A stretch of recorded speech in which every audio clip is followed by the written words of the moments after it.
Hi, everyone. I'm Heather Sky McField, and I'm here at Suede with the Young, Gifted, and Black Entrepreneurial Awards. And I am so lucky to have a former 2008 award recipient, Khari Edwards. Welcome back. Thank you so much. You know, Carl caught me while I was having dinner, and I had no choice, but I'm here.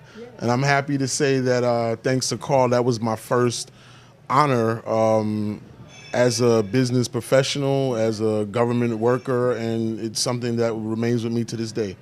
That's awesome. So tell us a little bit about what you were doing at the time that you were awarded in 2008. So 2008, I was the regional rep for Governor Elliot Spitzer, handling most of the Brooklyn political scene, as well as some relationships with different agencies. At that time, Carl found it in his graces to acknowledge what I've been doing, because I was in politics prior to that for about 10, 12 years. And he asked me if this was something that I would be interested in, and I was taken back. And part of what we did also, the person who was my boss at the time was Lorraine Cortez Vasquez, who is now the Deputy Vice President of Emblem Health, but at the time she was the Secretary of State.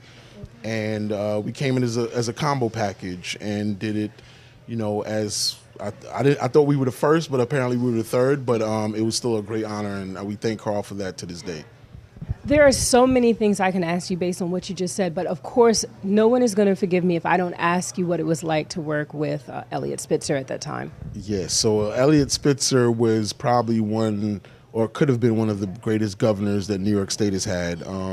He had a fetish, much like we all have, I'm sure, but not to that extent.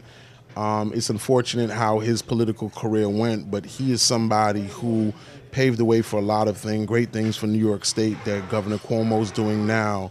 Again, unfortunate what happened to him, but he led the way for a lot of young African-American, Caribbean-American men and women to have an opportunity to do things in the state.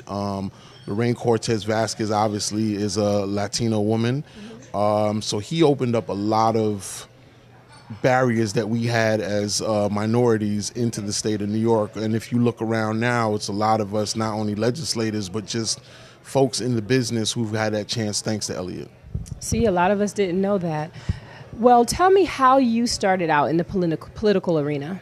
It was very interesting. Nick Perry, Assemblyman Nick Perry, Jamaican descent, was my first boss in politics back in 1996 or 7. I did a basketball tournament called Pick and Roll at not Brookdale, I'm sorry, that's where I work now, at Medgar Evers College. And he asked me to do a basketball tournament for him at Wingate High School. We did a very successful one, but in understanding how much it took to put something like that together, he said, you know, it'd be cheaper to hire you rather than turn around and keep giving you grants. And that's how I started my political career in 1997. Well, that's an interesting place to come from, basketball. What were you doing before you were in politics? Pretty much nothing. I tried to follow behind my cousin Kenny, who did a lot of entertainment things, a lot of parties. Carl also did one of the greatest parties that I know of, First Fridays.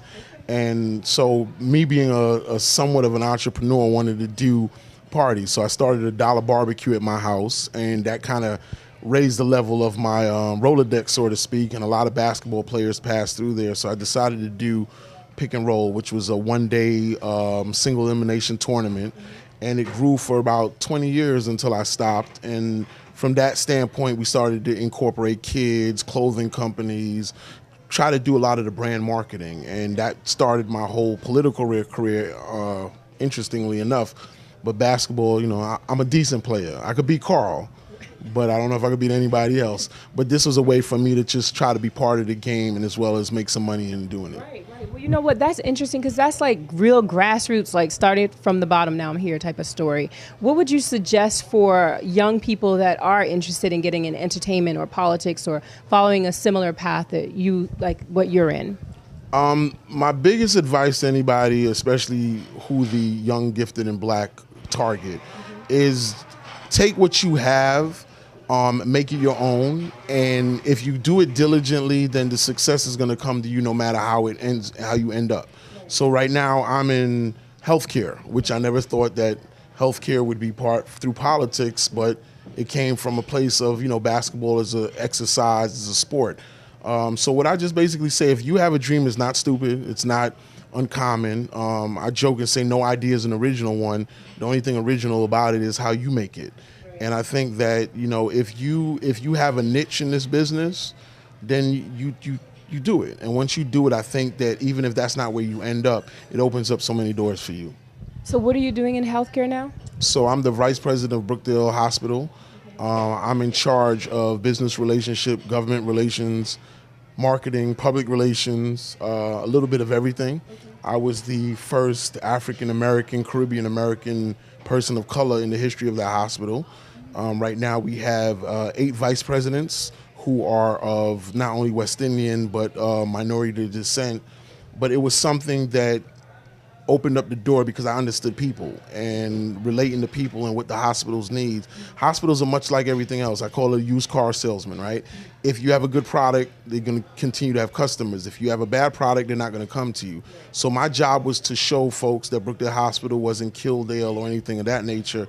It was a place where we can come, save lives, and we're somebody big for the community. And I'm actually happy to be here at Suede because funny enough, Shaka, who is, the owner here, played basketball with me and for me at Medgar Evers College. So the world goes 360, and there's two degrees of separation, if I'm not mistaken.